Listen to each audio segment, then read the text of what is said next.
Brace the rudders! Raise the sails! Raise the sails! Captain, an unidentified ship is approaching. Over. Roger. Wait, is that an enterprise sales solution?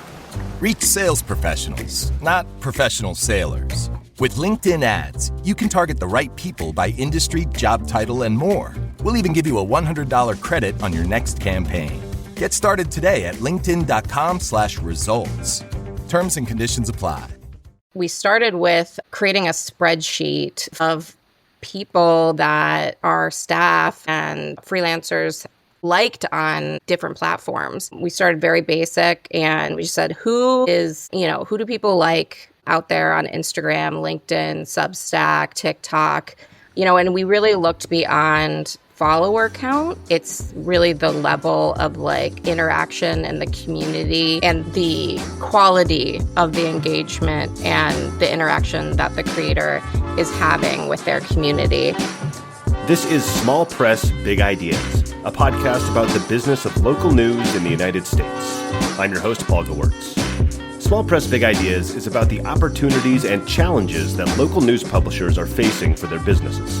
I'll sit down and talk with journalists, entrepreneurs, nonprofit leaders, and more in the local news industry to find out what's working, what isn't, and how the local news ecosystem can innovate and flourish in the 21st century. Today on the podcast, I am joined by three wonderful individuals from Public Source in Pennsylvania. Hallie Stockton is the Executive Director and Editor-in-Chief at Public Source. Natasha Kahn-Vicens is the Creative Director, and Jenny Liska is the Co-Executive Director of Revenue and Operations. And then Public Source is a independent nonprofit out of Pennsylvania, I believe Pittsburgh area, if I have that correct. And the reason I had these three on today is actually a LinkedIn post I saw from Hallie a few weeks back, a month back, it looks like, on the team at Public Source teaming up with what they call micro-influencers. So I kind of wanted to get that story and see what that's all about. So I had everybody on. So thank you all for being here. If you could maybe just go around the horn and do just a brief bio and what your day-to-day is at Public Source. Hallie, I think I introduced you first, if you want to go first. Yeah. Sure. Hi, I'm Hallie Stockton. I started my journalism career at Penn State, in State College, at the Daily Collegian, and then had my first professional job at the Sarasota Herald Tribune as a reporter, doing crime and courts and community coverage and other types of enterprise work. And then in 2012, I took the leap to Public Source, which was a very new startup at that time. I was the first professional reporter hired there, and I've been here ever since. I moved into different roles over time. I was the managing editor for 7 years before becoming editor-in-chief and ultimately co-executive director. I'll go next. I'm Natasha Kahn-Vicens. I'm the creative director at Public Source. I started my journalism career actually in grad school at Arizona State University's Walter Cronkite School of Journalism a billion years ago, but in actuality in 2011. And I've spent my career at Public Source. I started as our environmental reporter and reported on the effects of fracking in southwestern Pennsylvania. Did that for a few years and then moved to the tech web design side, coding side of journalism in 2015, became our web developer. Eventually moved into my role now as creative director, where I we have a hybrid visuals and audience team. So I am responsible for the organization's branding and our visual strategy and work with our team for our audience strategy as well. And hi, I'm Jenny Liska. I actually started my career outside of journalism as a management consultant. I joined the Public Source Board of Directors first in 2016, I believe, and then joined the staff in 2018. My role is co-executive director with Hallie, and I focus my work on all of the non-editorial work. So all of our revenue generation, all of our operations work like finance and HR, and just keeping the organization running so that our amazing journalists can do the great work that they do. That's awesome. Hallie, you and I spoke before. We had a pre-recorded call, and I see why you wanted to have these two on. Between the three of you, you'd see every side of the organization, That's really. right. It's interesting. Just like I'm like, yep, they covered everything. Could you tell me a little bit about Public Source and the organization? I know you said, Hallie, that you started it when it was a new startup. I'm just curious, just kind of the history behind it. Sure. Yeah. So we were going on 14 years old. Started out as honestly, we were in a room with no windows and trying to figure out what we were going to cover.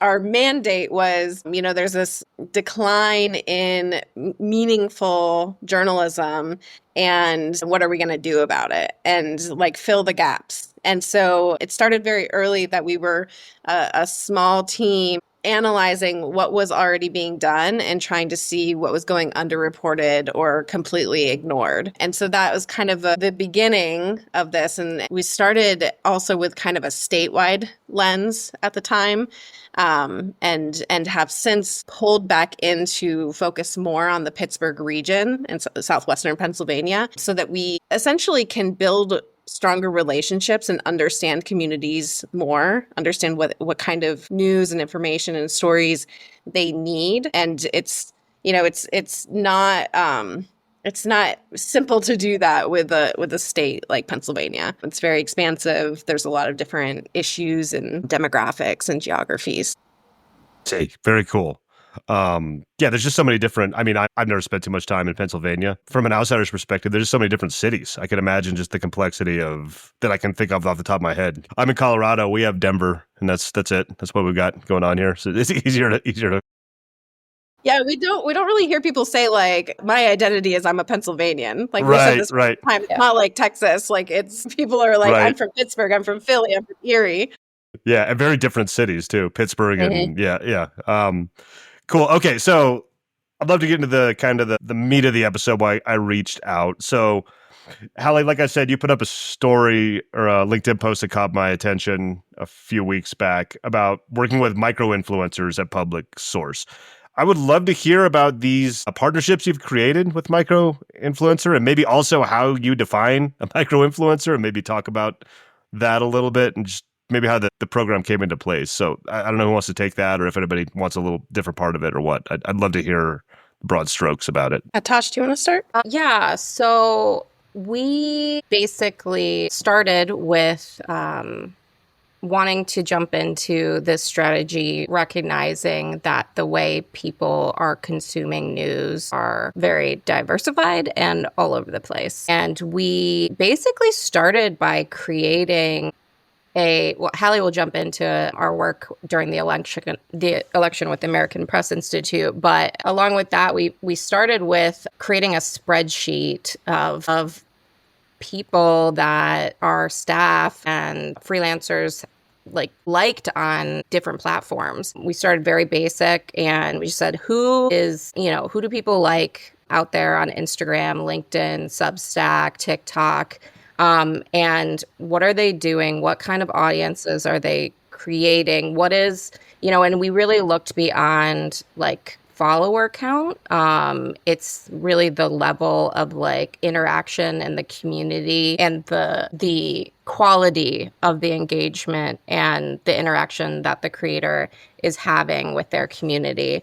So we started there, and we just said, how do we start this program? Because we really are interested in meeting people where they are. We hear that over and over again, but we recognize that we have to do that beyond our own account, just creating our journalism and then posting it on our social media feeds. How do we connect with the community where they are? And there's been a shift in how people, especially during the pandemic, how people started consuming information.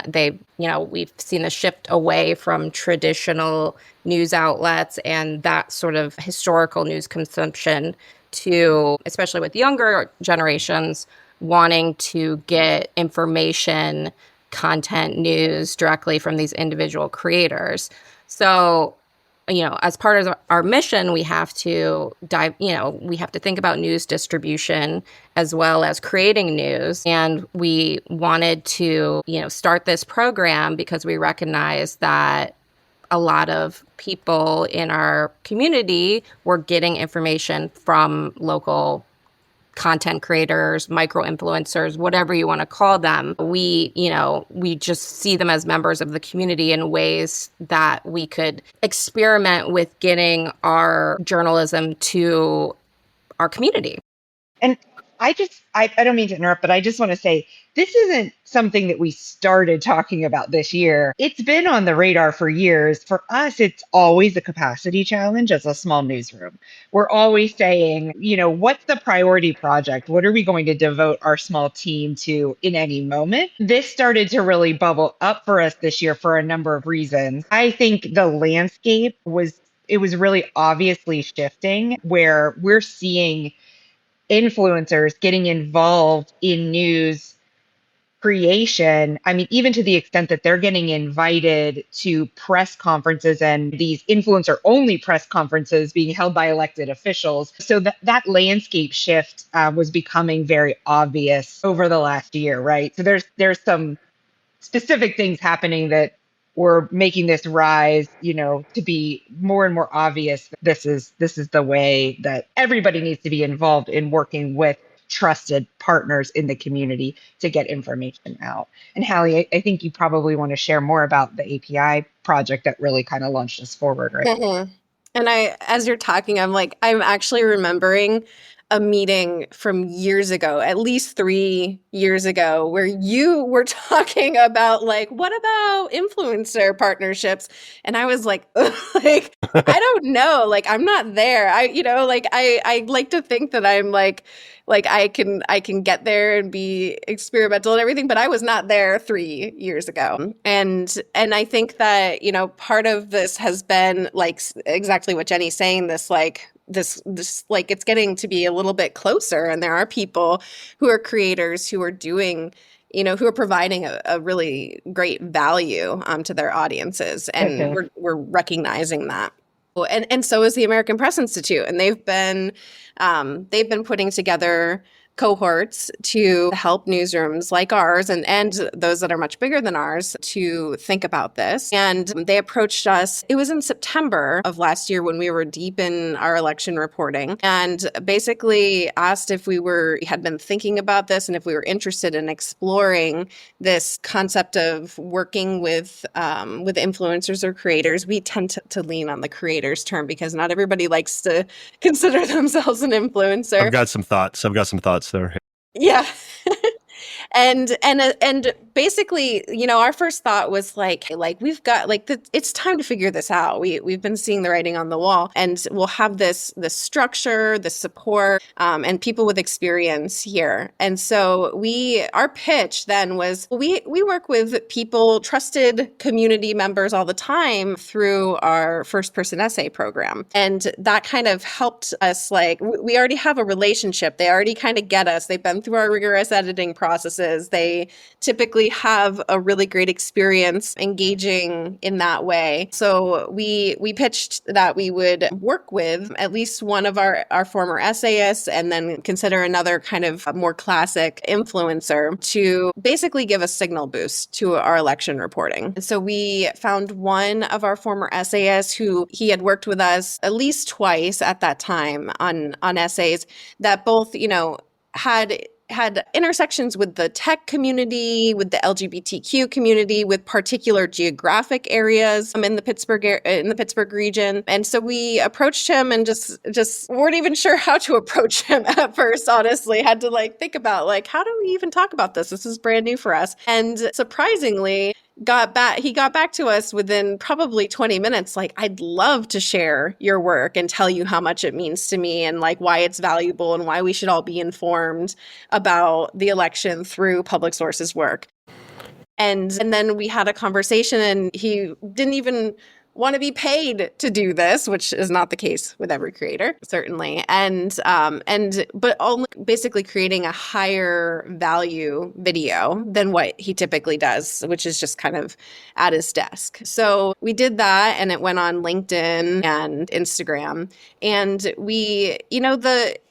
it wasn't a gigantic audience, but we saw people who were then following us either as individuals or as an organization who, it's come up at least 2 more times from that particular that particular interaction, that somebody learned about us through that. So it was very high quality for us, even though it was micro. And getting into that like micro influencer space, what I found through working with API and seeing how others were considering creators and how we were talking about it among this group here is that basically everyone's going to define a micro influencer differently, because it depends on your publication, your audience, what region you're in, the depth of creator talent there, where they're at in their kind of audience growth journey. And so we are typically kind of thinking about a micro influencer as somebody who's got like less than 5,000. If we, want to get really specific there. But we are interested in that group because we also see an opportunity to grow alongside them and to kind of help to cultivate and support a more diverse creator base. Very cool. I think it's really cool. I think it's really important that trusted local journalism sources like Public Source are pioneering this kind of stuff. Because the reality is, I think Natasha, you said this. It has changed where people get their information from. It's maybe not ideal in some people's minds, but it is the way things are now. A few thoughts. So I also agree, Hallie, that when you said you heard that when you talked about influencers a few years ago and kind of went like, I get that.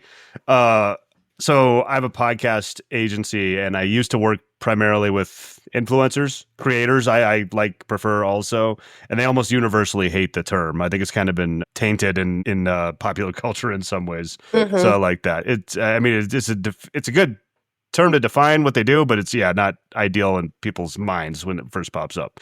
And another thing that you brought up that I can't believe I didn't think of to put in our notes, but it's obvious. So how do these partnerships work? Is there you said that you had the essayists who didn't want to be paid, and it's not the case with everybody. Is there a financial aspect to this? Like, how are they actually structured? I don't know why I didn't add that in our notes, but it's kind of an obvious question. I'd love to hear about that too. Yeah. So what we're finding, because we're early on in this process, is it's different with every creator. After our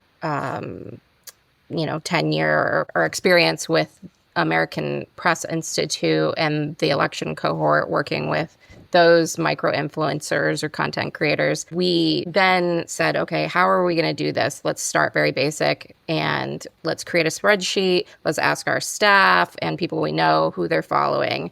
And then Hallie and we just said, okay, let's see who's coming up. Let's see the names that we're getting repeat mentions that people are following them. And let's just start doing some social media listening and following and looking within their comment sections, whether they're on YouTube, Instagram, TikTok, and really getting a vibe on the quality of their engagement and their community. And then we just started reaching out on email or on Instagram and saying, hey, this is who we are.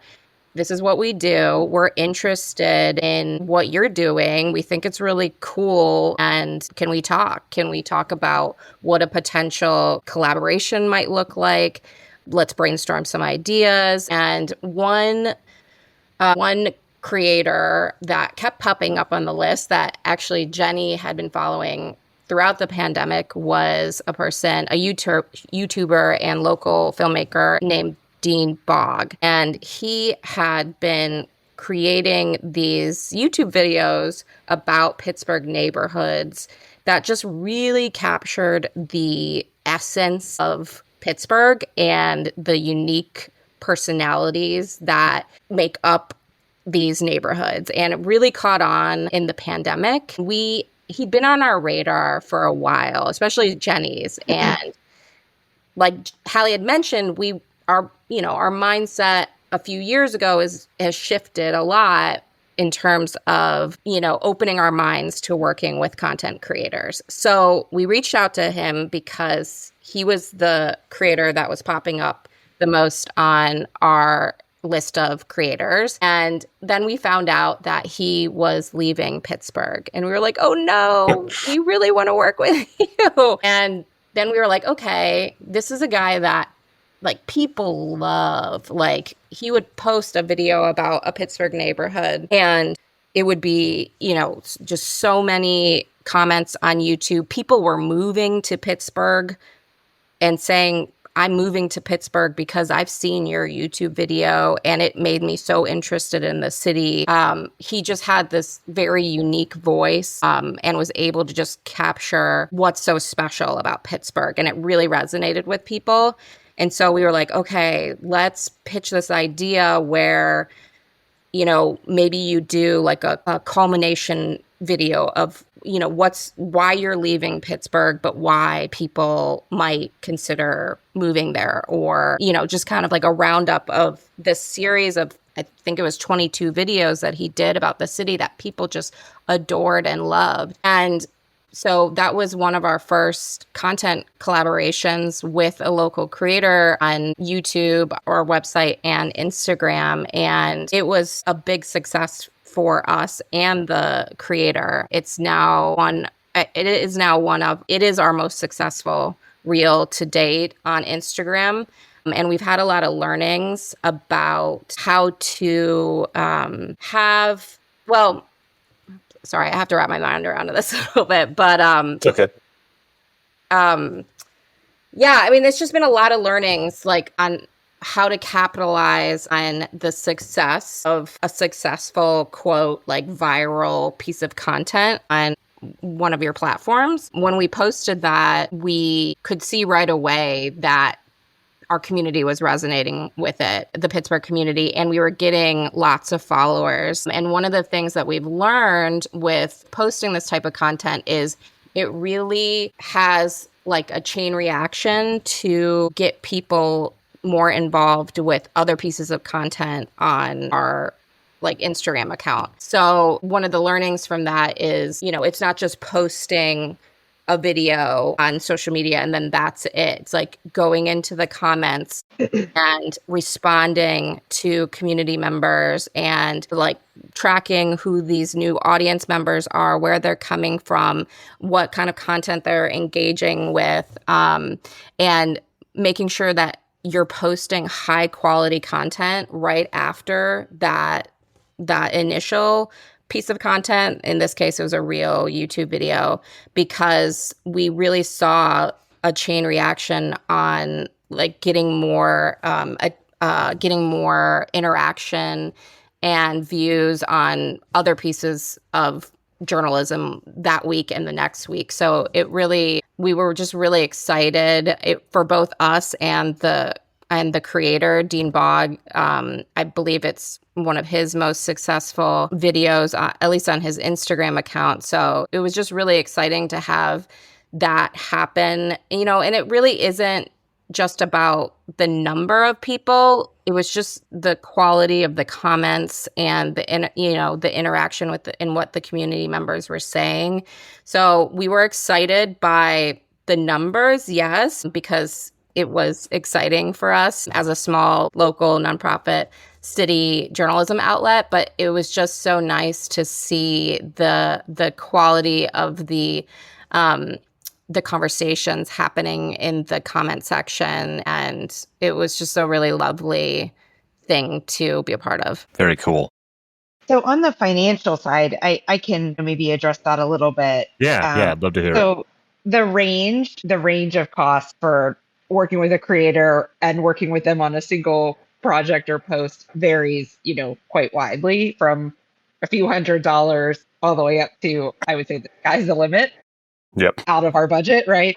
And right now, kind of focusing on these smaller creators, micro creators, and trying to stick within budgets that we essentially already have planned for our organization, which for us is a combination of our freelance labor budget, which is freelance reporting and first-person essays that we typically pay for every year. We're paying freelance journalists to do reporting for us. We're paying essayists to contribute their stories and ideas and thoughts to our organization.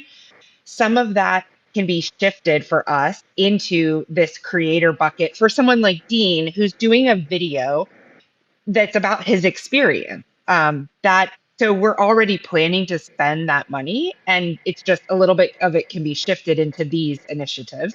And then we have a marketing budget. And so depending on what the project is, it may fit more directly into our marketing budget. And we're shifting, maybe from thinking about spending that on digital ads to spending some of it on these creators. So for us so far, it's been nice because we've been able to work within the budgets that we have planned and just sort of redirect some of that planned spend into these categories. I see. Yeah. You just kind of reminded me of something. Have you heard of the platform Hummingbird? It's one of those things. We've heard of Hummingbird and I think a few others where these are like platforms where you can go Yeah. out and I don't know much about them. I was just curious if you checked them out, if it could help out your end. I think they're primarily in the Midwest and stuff, but I didn't know if that would be helpful to you at all. I have a newsletter I put out every week, which is kind of curated stuff around the space, and I saw that pop up recently, and it reminded me of that. Interesting.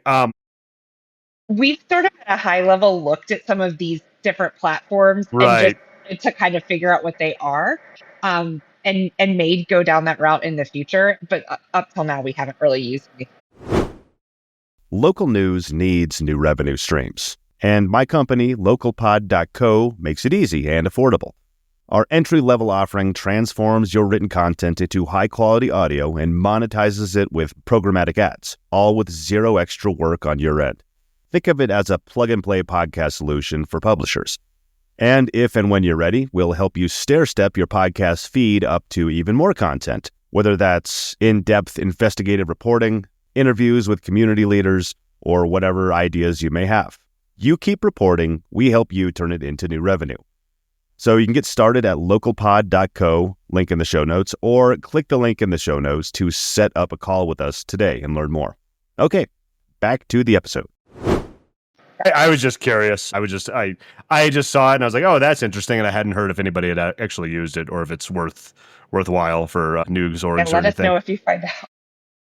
Yeah, I will. Yeah, and so I did want to touch on something I've seen come up is people, being hesitant to get in the social media world or with, people that are in the social media world that much because, just maintaining internal journalistic integrity. I'm not a journalist. I work with a lot of journalists, but you do want to make sure people are, fact checking and they're not being biased and stuff. Anything come up from that scope? Have you had any issues or learnings there, or does it kind of come up when you're vetting people to even work with to begin with that it won't be an issue? I'm curious about that. It absolutely comes up when we're vetting people. Gotcha. We want to be following them for a while so we can really see like how they're presenting themselves and how like both in video and posts and comments across different platforms. We definitely like there's a balance, right? When you're working with creators, they're independent. They're not working with the journalists as like a freelancer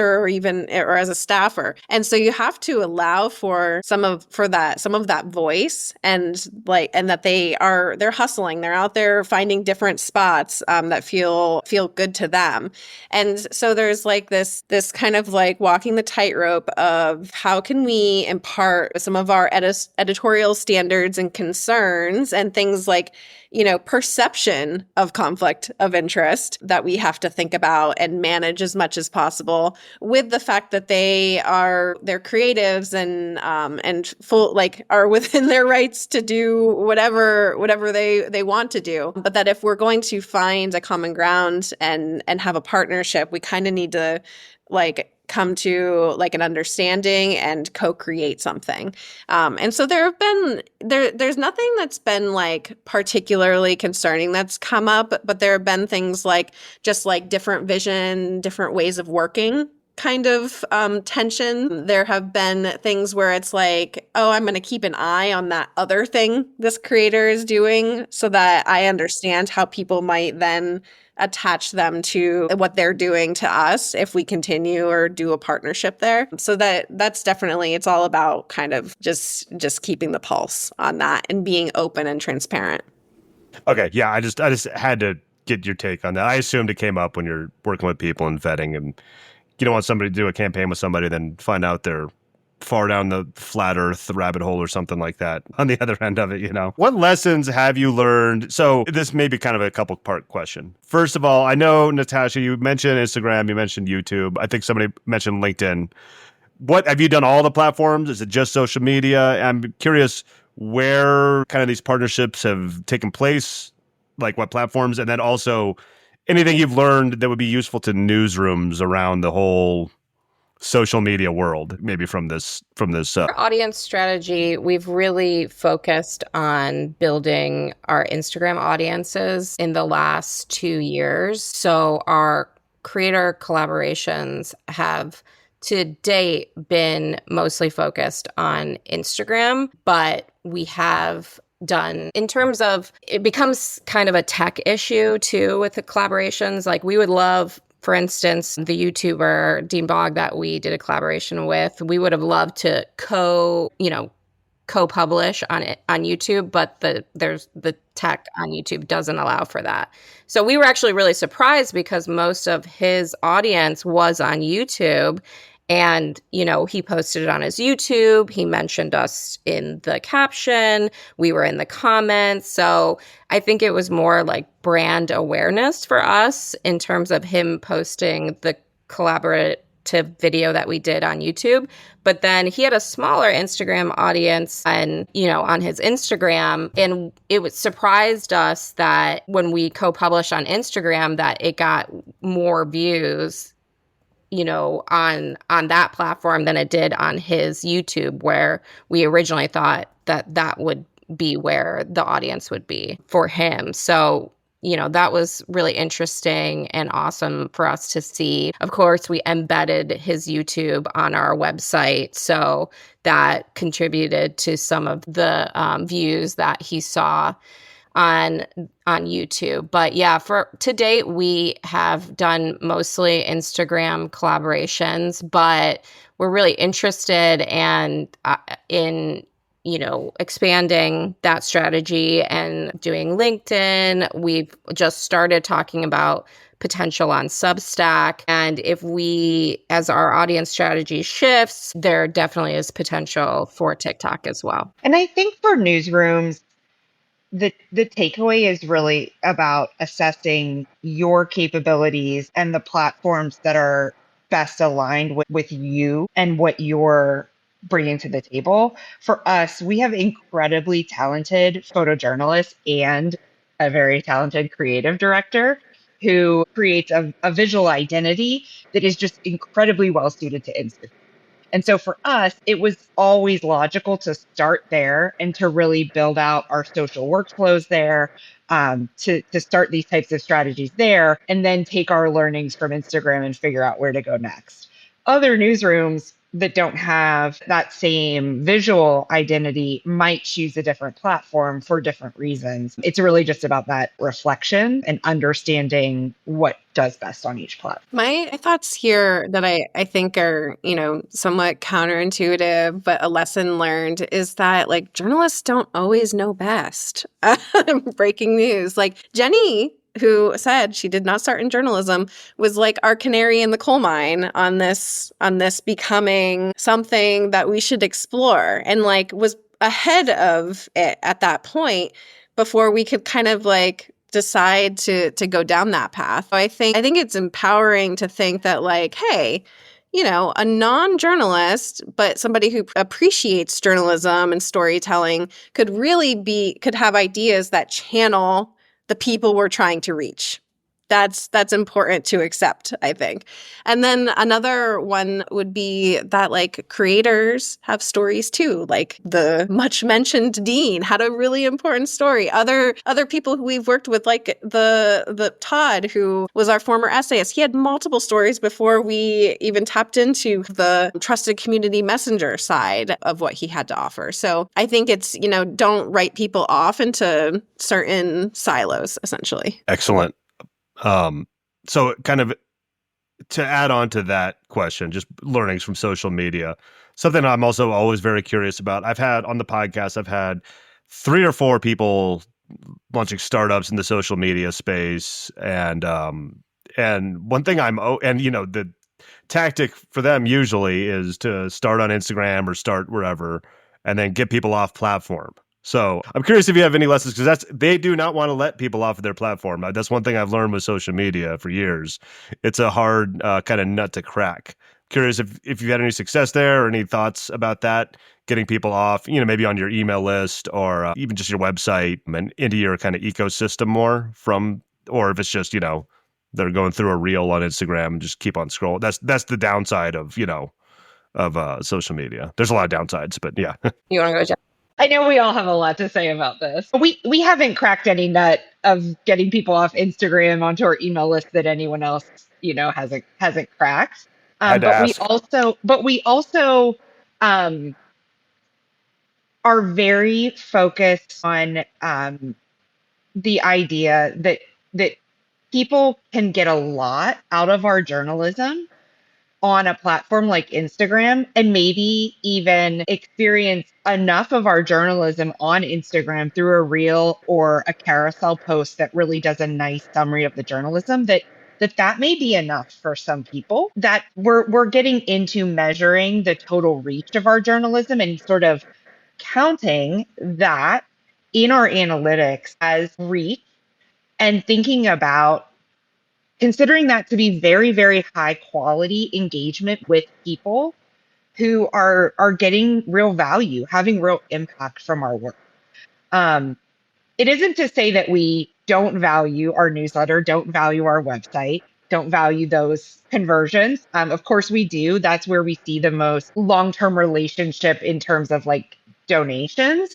But there are different audiences. They're going to live in different places and we're going to get different relationships with different groups. And so being able to hold all of those things and understand that they can be equally valuable has become really important for us. And so I think that this idea of total journalism reach, thinking about our Instagram as very high value, is just, it's taking a lot of like deep thinking for us, but that's where we're headed. Also, during the time of that Dean Bog, very, very high growth Instagram moment for us, we happened to be running our spring fundraising campaign. Our Instagram traffic, our Instagram follower growth, our Instagram engagement was super high. And we also had the best spring fundraising campaign we've ever had. Can I say people were directly clicking off Instagram and going to our website, going to our fundraising links? No. But was the halo effect around having that engagement on Instagram probably helping us when some of those people were also getting our newsletters and realizing like, I've seen a lot of public source lately. They're really adding value in my life. I'm gonna actually respond to this fundraising appeal. I think it was. This is my gut. This is not, I don't have this as a direct data point that I can follow through end to end, but I think it helps. I think that halo effect is super valuable for us as an organization. And I do think it also creates very strong audience value. I think it creates value for the people who are consuming our journalism. Excellent. Yeah. Sorry, but you're going to go. Yeah.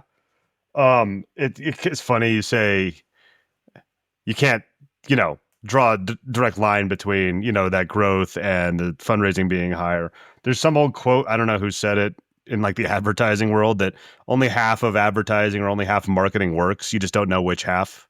It's kind of like one of those things. Like it seems to be correlated, but it's really hard to actually track that. And that's what I was kind of hinting at because, the reach is amazing. And that's the goal behind the journalism is to get the word out to people. But the business realities for a nonprofit also are just, you still need to fund it and fundraise and however you're funding your operation. So have you thought about any other ways that could work going forward? Like, is there a world where you grow your platform large enough and you can put branded content up on or have you thought about anything like that? I don't know if you want to go down that route or not, but that's a hard decision, I think, on Instagram. I know it is. Yeah.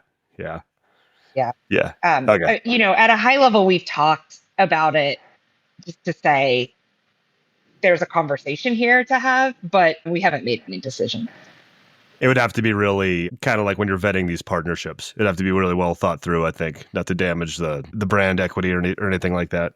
Interesting. So you talked about Dean Bog a lot. Is Dean Bog, right? Yeah, I'm looking up over here. Are there any, and you shared a few moments from the program. Are there any other big moments besides that one kind of hyperbolic growth moment with the one reel that took off that come from the program? They're just, you think, good stories or that stick out in your mind? I'd love to hear any of that too.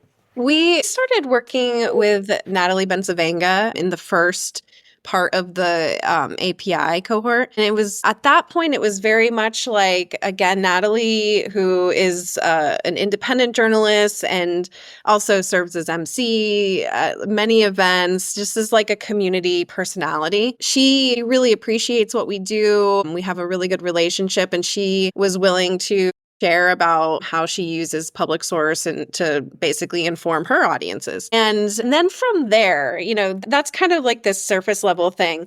But from there, we've actually developed a more lasting partnership with Natalie to essentially promote and share our news in a different way. We call it Just the Source. So we have public source, it's a play off that. And a lot of our journalism is very in-depth, nuanced, lots of context, data, many facts to kind of pour over. And we have a great audience who spends a lot of time with that.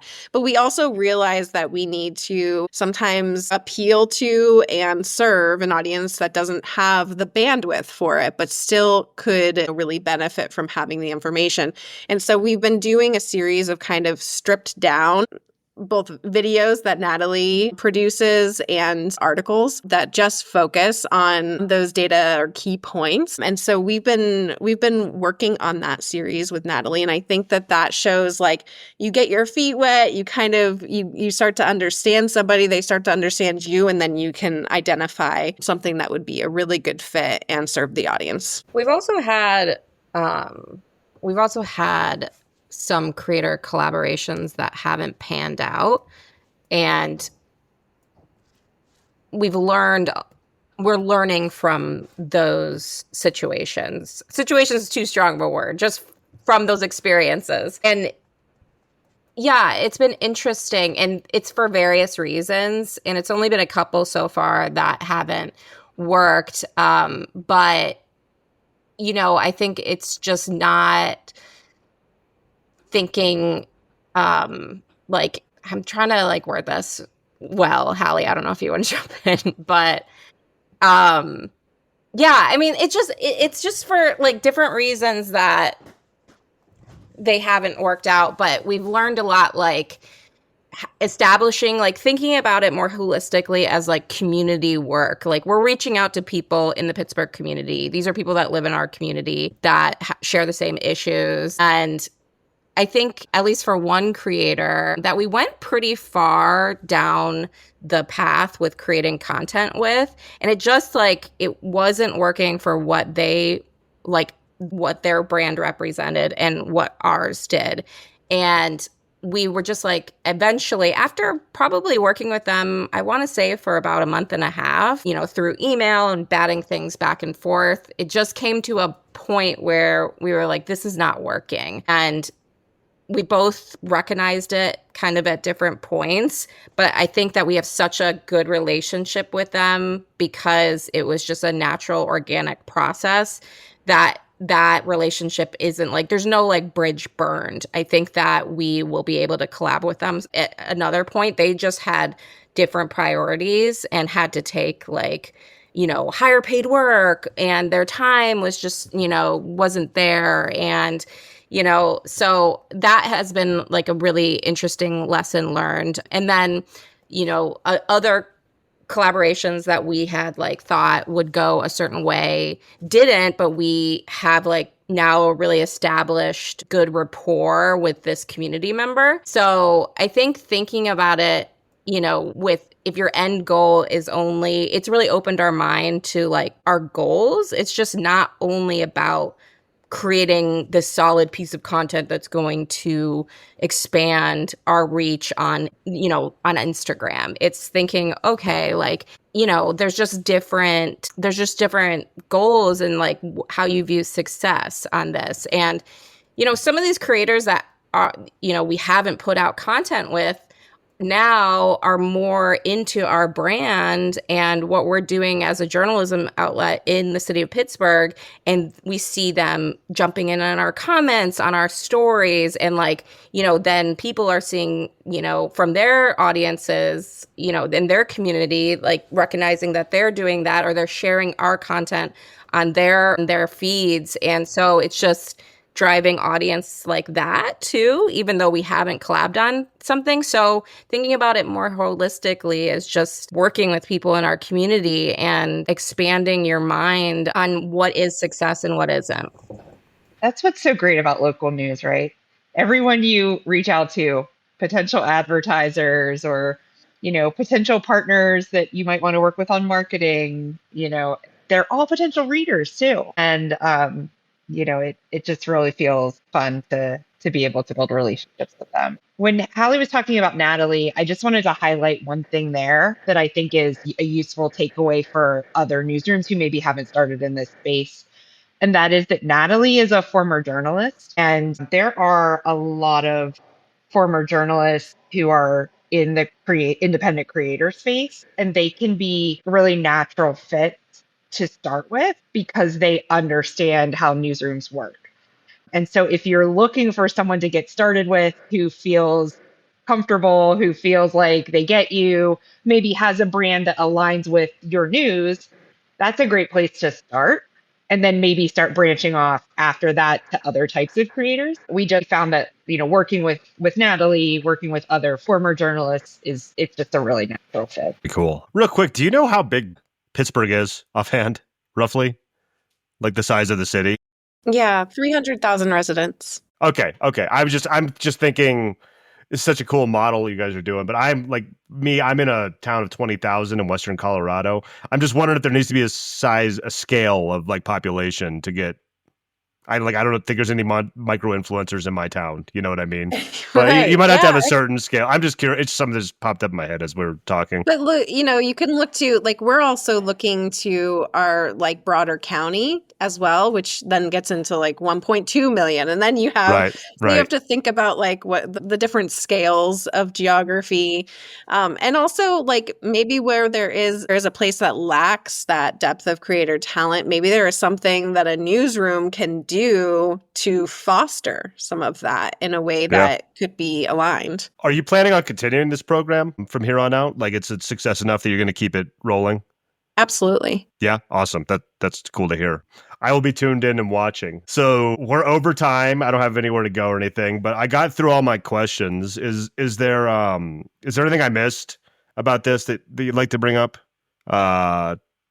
That I overlooked? If not, I'd also just love to hear, where you'd like people to point people to, a website where you each individually, anything else what you want to promote that I can, and I'll link to everything in the show notes and everything and on the LinkedIn posts and stuff like that. But I'd love to hear all that. Top would be, find us at publicsource.org. Through this, everybody here understands that we're very proud of our Instagram. So for both its, visuals and strong content and where some of our collaborations are happening. So that's at Public Source. And we're also really dedicated to sharing about what we're learning, which is how you found us. And we're posting those types of reflection posts and lessons learned kind of vibes on LinkedIn through our individual profiles. Perfect. Excellent. Well, thank you all for being here. This was awesome. Every time I go over time, I know that it's a good conversation. I could probably keep talking for too long, but people have busy lives and probably have things to do. So I'll cut it here. Thanks so much for the interest in sharing this. We were excited about this. Yeah, no problem. Hallie, Jenny, Natasha, thank you so much. And we'll see you later. All right. Thank you. Thank you for listening to Small Press Big Ideas. You can subscribe on Apple Podcasts, Spotify, or wherever you listen to podcasts. If you'd like to help the show, the best thing you can do is to tell a friend or colleague and just take a few minutes to leave a rating and a review on whatever platform you're listening to right now. It only takes a minute out of your day, but it really does help the podcast grow and reach more ears. Check back for new episodes every Monday.